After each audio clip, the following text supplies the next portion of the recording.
Diploma semester examination civil engineering.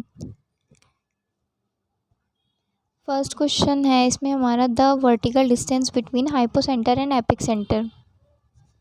Second, primary and secondary waves are also known as. Modified version of Mercalli scale is known as. Fourth, parapet and gavels are dash component of the building.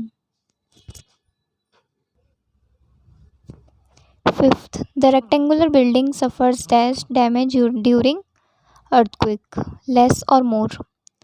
Sixth, FRP stand for. 7. For earthquake resistance RCC structure, minimum grade of concrete to be used should be dash. 8. Shear wall helps in resisting dash forces. 9th, as per IS 893 2002 Part 1, there are dash number of seismic zone in India.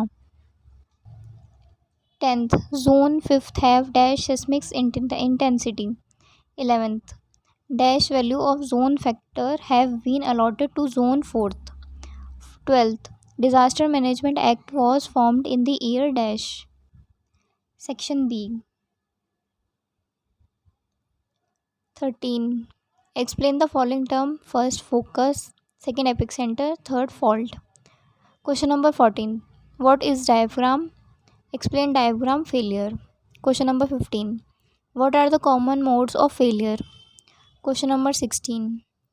Why it is said that the shear walls are lifeline of RCC building? Question number 17.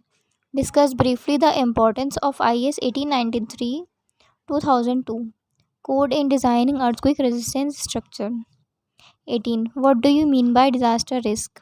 19. Briefly explain rehabilitation process. Section C. Question number 20. Explain the type of earthquake waves in detail.